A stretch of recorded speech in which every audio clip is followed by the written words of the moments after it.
Hello, ladies and gentlemen. It's a chess program on Pod TV. My name is Sasha Starr, and today our esteemed guest is Professor Ken Regan. Welcome to the show, Ken.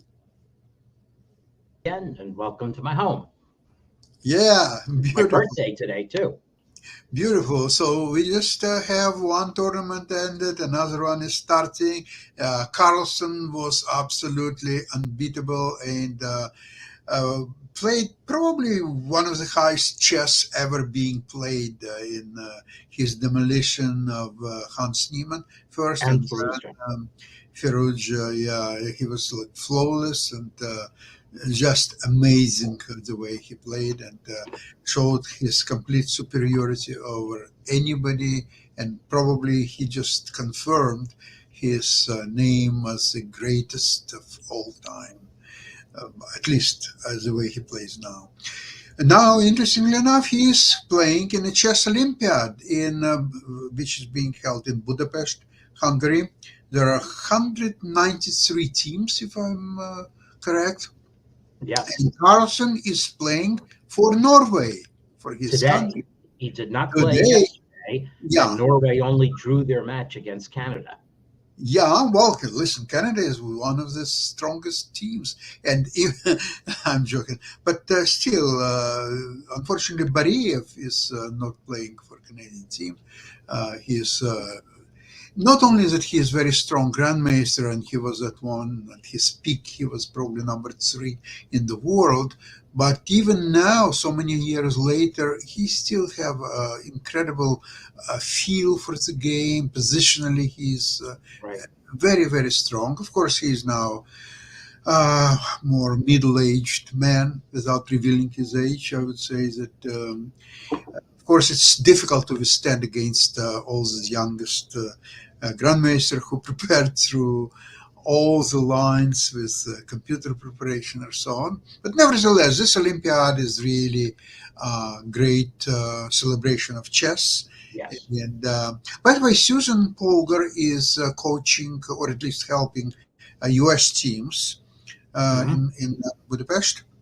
U.S. teams are doing actually tremendously well, although the Olympiad just started, but Right. they're doing quite well. And I wouldn't be surprised if a men's team will be first, probably by far, and women's team will probably compete for one of the top three places. May and still Okay. have chances, maybe even to win it. Who I don't know. It knows? depends on how much more underrated the European women are. I measured them around 70 kilo underrated, so Yeah. we may have a tough road, but doing well so far. Um, Okay, Ken, would you like to show us yes.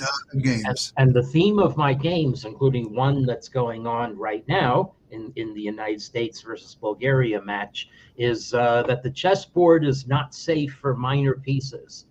Okay, I mean, there are these horrible, I mean, I could make a joke about it. It's actually really a kind of blood libel about cats and dogs in Ohio. But anyway, so a bit macabre for me to say that the common theme of the games I've chosen is the chessboard not being safe for minor pieces. So here we go. So this is game that's still going on right now. Wesley So has white against Arkady Naiditch, and there supposedly is a prize for the first person playing the Budapest Oh, yeah. Gambit in Budapest, but this game may get an honorable mention because of all the Gioco Piano variations. Usually, Black develops the bishop out to c5, but here Naidish put it on e7, and this is as in the Hungarian defense. Um, so anyway, so play develops normally, including white preparing a retreat square for white's bishop, and the bishop's coming out to e3. But now, knight f6 already maybe a little questionable for black. Maybe you should just develop your pieces. Um, I don't know what knight d7 is meant to be preparing. It's not preparing f5. So white just gets the bishop away from being hit by knights. Now, white plays a similar maneuver, but white is clearing out the queen side, and black's minor pieces might be in the way of that. Okay, so now we take, it's always a weird judgment whether this exchange improves black's center pawn structure or creates a weakness. The way this game unfolds, it's definitely in the creates a weakness category. And black is not yet threatening any action in the center, nor is black's pieces well set up to prepare it. So white is able to play very slowly. You don't have to rush to castle kingside. Instead, bring up the rook. And even this move here, this is not really threatening anything. So white is able to maneuver, and most strikingly maneuver again. So this is knight h2 were given by the engine as white's best moves. And so this is all very interesting. Okay, so this bishop is going to meet a sorry end in a couple of moves. If it goes there, then it's actually just helping white. It's not a bad move. It's just that this is helping white develop an initiative. So black actually has to trade the knight. If you retreat, the h6 pawn goes lost.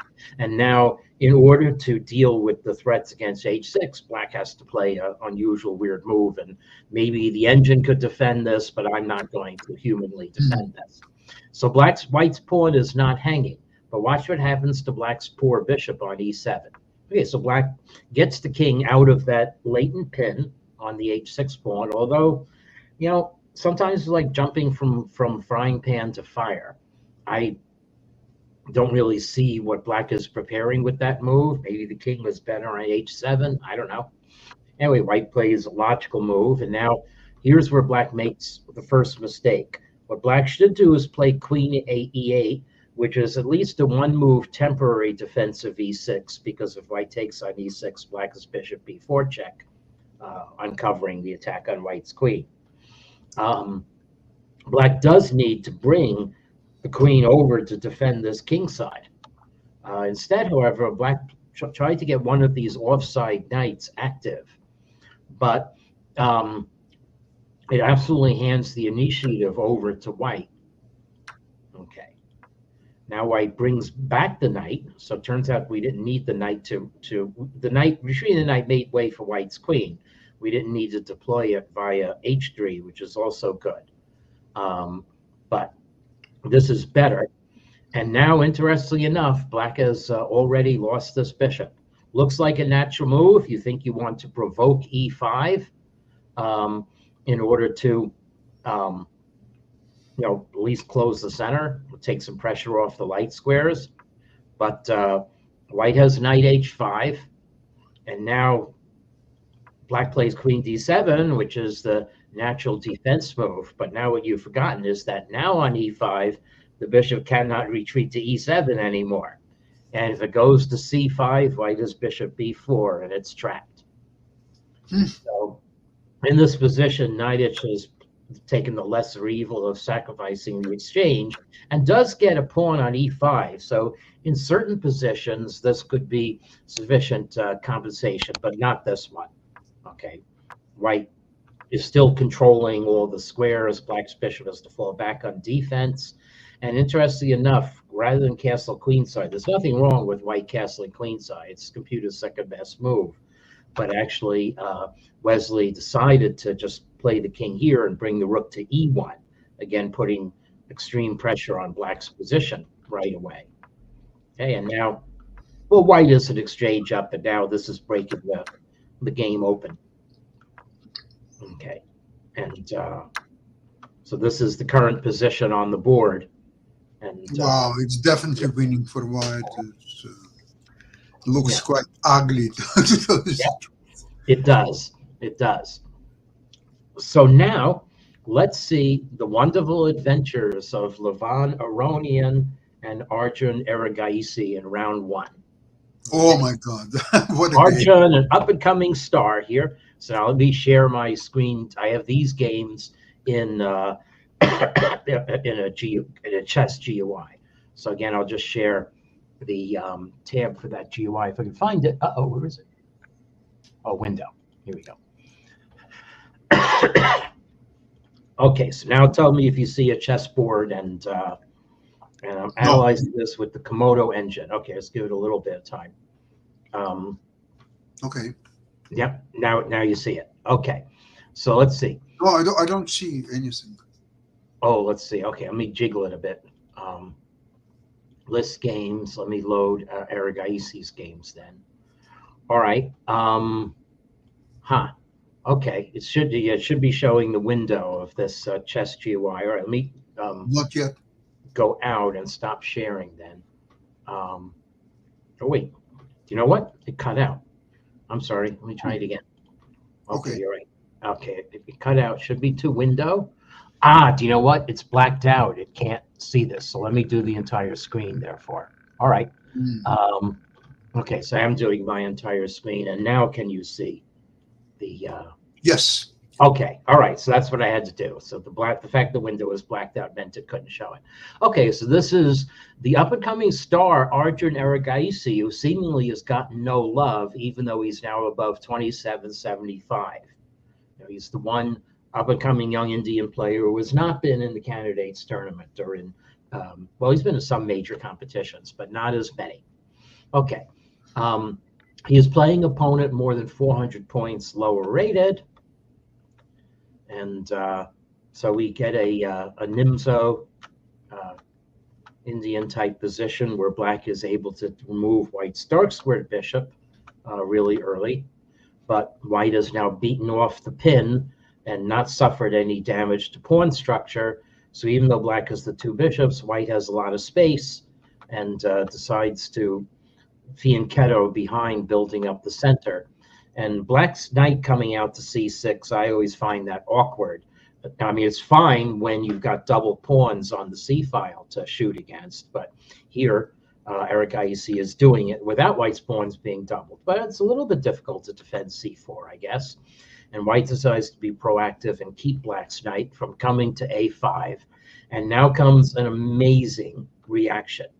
And I'm going to put on the engine. I have the Komodo 11 engine loaded with this. And, if black plays e5, which is a dark square try to take over type of move, it's not totally bad, but Erigaisi goes nuts and captures on b4 with the bishop. Now, wait a sec. Whoops, what happened? Oh, okay. Captures on b4 with the bishop. Now, wait a second. There's not an immediate follow-up bishop takes c4 because black's knight is hanging. So no, the follow-up is black just cements the knight. And now, okay, threatening to take on c4 for 3 pawns for the piece. But this is nonsense. The Stockfish engine gives white already more than 3 pawns advantage. I'm deliberately doing this with an older engine just to see what would be happening. But the natural active move, knight f4, guarding this pawn and enabling bishop e2 and castles, preserves a very strong advantage for white. Maybe, obviously, you're afraid of this this pawn being taken, but for now, that just hangs black's knight. Okay, and it's not clear what black is going to do for counterplay here. You retreat the bishop, play d6. It's all very lame. So then white, as a 2300 player, should be able to complete a victory. I mean, white can just play bishop e2. The computer actually wants white to play knight d3 and exchange off some of black's pieces, but there's nothing wrong with this. This is a very safe piece for 2-pawn advantage. But instead, the player thought, well, I'll defend my c pawn in a thematic way, and kind of panicked, captured here. And with Stockfish, interestingly enough, this engine's still giving white a half-pawn advantage. But with Stockfish 16, it's even less. So, anyway, white played d5, and this isn't so impressive either because, well, you're closing the position. I guess you're going to reason that in a closed position, your minors are better than black's rooks. But now black's knight comes back to its nice square, and we trade pawns. Black's rooks have air anyway in this position, and white's bishop is blocked. And now look for a move you can't castle. And queen d3 actually I think is a mistake already. And black, since white is undeveloped, is able to shoot back in the center right away. a wing lift that will have repercussions in the center. And okay, white castled, but now the other repercussion here is for white castle that took away the pressure in the center, but now black has a free move to get in b4. I should show what would happen if white had captured the pawn. Black would play queen a5 check, and it would be mayhem. So now white played d6, I guess trying to lock in black's minor pieces. Oh wait, black doesn't have any minor pieces, so I don't know what that move is for. Okay, well, that pawn has died an ignominious death already, and I'll just scroll through the rest of this game. It was just murder. Okay.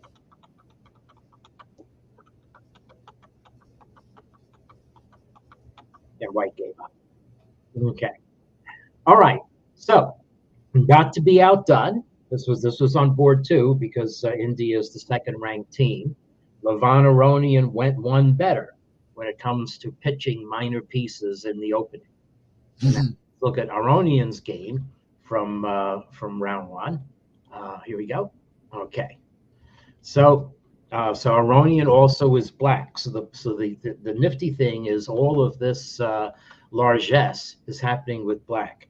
At least it's a Sicilian, although Rosalimo Sicilian, and this is a line in which white is able to knock black's pieces around a fair bit. So this fianchetto with g6 is being set up as a fianchetto for the knight rather than the bishop. Okay. But nevertheless, black does have grips on some central squares. White has just one pawn active, and it's already advanced to e5. Okay. White does have a nice square on e4. And white has a development advantage, control of the center. So with black, you have to know what you're doing. And the old version of Komodo actually says that this is a strong position for white. Okay, we prevent black's knight from coming into c3. And now black plays more developing moves. Yuck, yuck. Well, the g5, this structure is actually becoming more popular. But if I were playing chess here, I would worry about little things like, am I going to get mated by a piece dropping on f6 or d6? Well, white comes another way. Black defends with the queen. And now white decides to push black around some more. And, well, black actually decided he's not going to be pushed around. And actually, there is a problem. If black plays knight g7, as maybe Aronian thought he would be able to do, this now very much does get crunched by knight d6 check. Exactly. Can't take it anymore. And if you take it with the pawn, your queen is discovered check. And this is just a crush. So in fact, when we got back to this position here, instead of the queen c7, not a care in the world, black had to play queen d7 or bishop b7 or bishop g7, giving up the pawn, which maybe that's even black's wisest choice here. Okay, so queen c7 was a piece-losing blunder, and white said, thank you very much. And so Aronian realized, oh, I really do have to get my queen out of that discovered attack. So, okay, there you are, free piece for one pawn.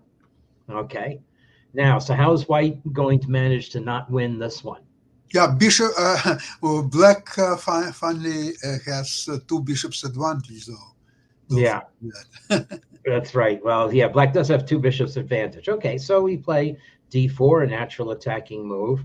So the only compensation that black has, but it's really what you would call a concept of compensation, is that white is missing the g pawn. There's a little air around the king. And you have a queen on b7 that is potentially threatening mate on g2. Well, lots of stuff in the way, but you're a creative grandmaster, you can dream. So this is how Aronian manages to dream up counterplay in this position. First, we take this pawn, and actually white plays the knight out of the way. White could have just recaptured, of course, with the c takes d4. There's nothing wrong about it. But Komodo actually does prefer to play knight b3, because if black takes this pawn, then it uncovers the queen on the bishop. I don't have to show that. Knight f6 is just crushing for white. So that's a clever move, but the cleverness also fell in with what black was wanting to do, so he castled. So now the point is that now black will be able to play c5 in some position. Well, not here. White has both knights and the pawn, and it's in front of black's king. But we start preparing, and the way to start preparing is get the king out of the way. Okay, that's good. Bishop d2. All right, now I'm going to put c5 in your head with bishop d7, and that made white's queen move off. But actually, whoa, wait a second here. Now black has a ghost of a chance of thinking about the e3, getting e6 in. Okay, so how are we going to get an e6? Right now, if black plays e6, that's going to get stuffed by knight d6. But we can do some rope-a-dope feinting here. Let's sort of nudge white's very well-defended knight on e4. Make white worry about c5 maybe happening now, uncovering an attack on e4. Okay, so rook a, c1, and now e6, and now knight d6 isn't so fearsome as a reply, because black might be able to gang up on white's d-pawn. Okay, white have to recapture with pawn because black has the rook on d8 now. The bishop moved out of its way. So white decides not to stick the knight in on d6. Actually, let me just see what would have happened if white had done that.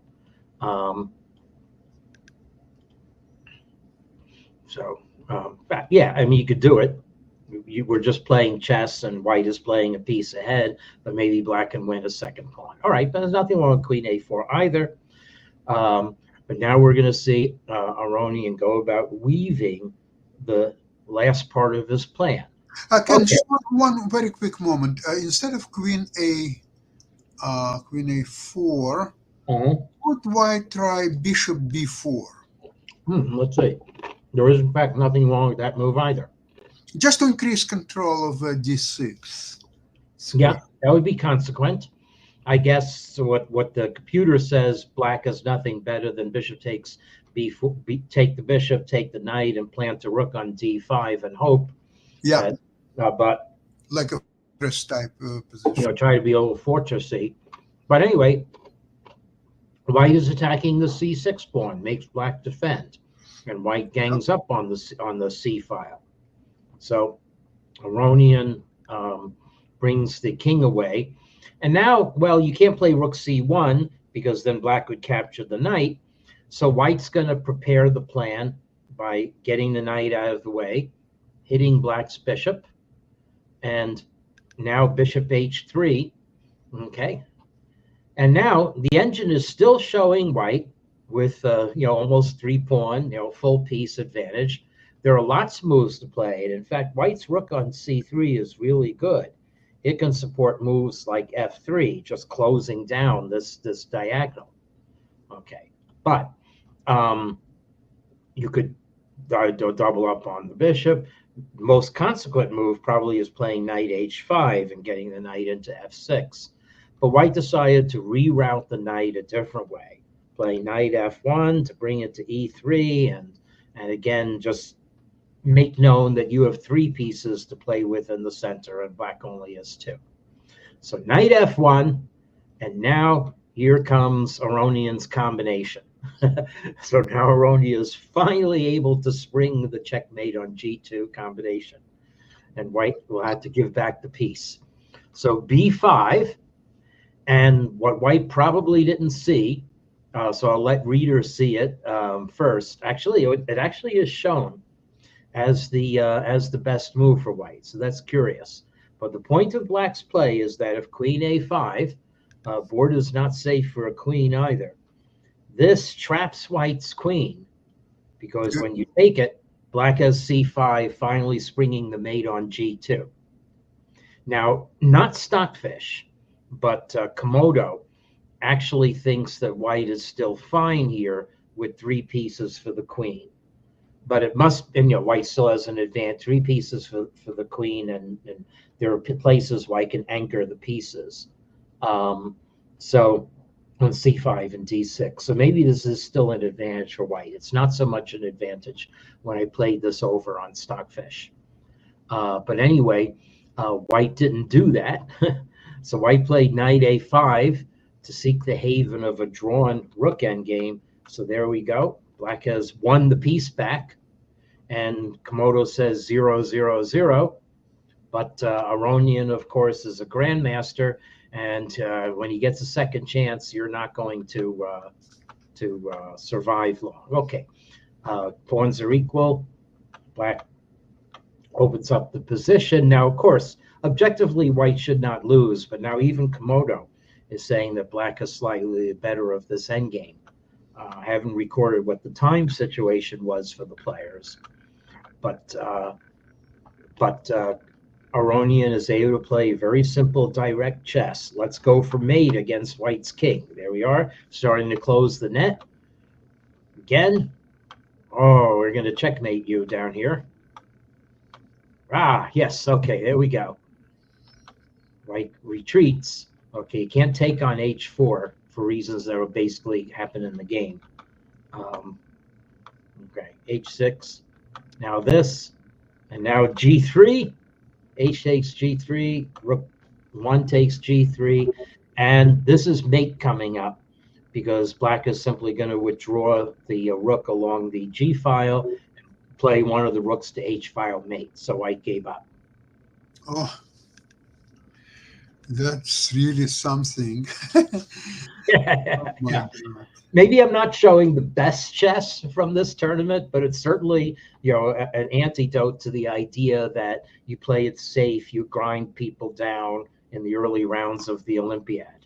So, Yeah, Ken, that's a great illustration of what can happen when two players are so far apart in their playing strengths that even an extra piece not guarantee even a draw, never mind winning. right. Especially such a resourceful player as Aronian is. He's very, very resourceful. And he had many games when he had almost anyone would resign in the positions and he would continue calmly playing and eventually turning things around. Yeah. He's really something. Mm-hmm. Well, so you want to show one more? I'll show one more game. I'll show one from the women's section on the first board. The Indian team playing against Switzerland. Divya Deshmukh as black. So I haven't looked at this game beforehand like I did the others, but it may be interesting to see. So let me present one more game. She has black. So this is also, by the way, a celebration of black for these last 3 games. So Divya Deshmukh, 24-83 against Sofia Hertzlova playing for Switzerland. So again, significant rating edge to black, but what do you do with it? We just saw, grandmasters from the U.S. and India use their rating edge to hang pieces. Let's see what happens. Nimzo Indian defense for her again. Okay, so again, this line with knight e2, but now black counteracts in the center right away and decides to preserve the bishop. This can be a very sharp line because white is able to capture on c5, and it's not very clear how you're going to get back that pawn. Okay, you have to. White could support it by b4. The c4 pawn is ultimately a goner, but it's going to last long enough to prevent b4 by the en passant capture. So there we go. But still, black is latently losing a pawn in this position. So how is black able to drum up enough initiative? So in fact, the engine likes white quite a lot in this position. So I don't know what the prep is. Must be book still. I don't know what the prep is supposed to be, but white decided to snap off the pawn. Maybe not the best idea. F3 is a very logical move preparing this. Okay, so black is able to get the pawn, but white, still has a bit of an edge, but black starts mixing it up. And just in the space of a few moves, we're going to see white go very badly astray. Actually, already, black has the initiative, says the computer. Black is now better developed. And after e4, white is probably losing now. Black's pieces are now on really good squares there, securely anchored. And now white's position is being invaded. Weak squares on d3, latent checkmate on d1. White can't castle.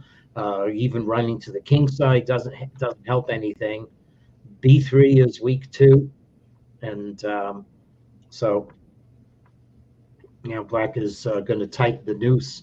White's rook on g3, maybe an endangered piece, and white decided to prevent the pawn from coming to h4. But now let's see, what was black's here? G5. Wow, you can actually play G5 in this position. That's insane. How can you play G5 in this position? I guess let the engine tell me, of course.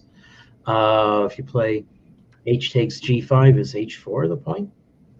Yeah, H4 is the point. All right, show me. Rook H3. Okay, so Bishop G2. Wait, no, this is a Stockfish hallucination. Oh, It wants to play Rook G1. Oh my, okay, I was wondering about this. Well, wait a second. Okay. I don't know what position Stockfish is looking at. It's not the one on the board. Okay. oh, I see. Yeah. So anyway, but F5, I think, that's an obviously strong move. You're threatening F4, and if white takes it, then the knight forks the rook and bishop, and H4 is loose. So white played to make a threat. And now we're going to start cashing in here as black. Okay, so white's position is utterly in ruins at this point. Okay. So in fact, the engine. Oh, look! In fact, it's resignable because this rook's attacked, and black is coming in on d2 to win the other rook. So this game is over. Very powerful play by the owner of the black pieces. Wow, it's so almost an attack from nowhere, and you're absolutely right. Instead of bishop c4, f3 would create at least equal position, probably slightly better for white. Yeah, but you play actively with black, you take your chances, and you cash in. So yeah, because white took on c4 instead of playing f3, which would restrain black pieces quite sufficiently, in my opinion. And pawn on c4, it would be still a weakness and probably would be taken next a few moves anyway. Yeah. Well, listen, let's enjoy this Olympiad, and we'll cover, and will be, I'm sure, many more interesting games. So we will look at it next week. In the meantime, thank you very much for this program, Ken, and have a great weekend. Okay, yep. We'll see you next week, same place, same time. Bye-bye, everybody. Bye-bye.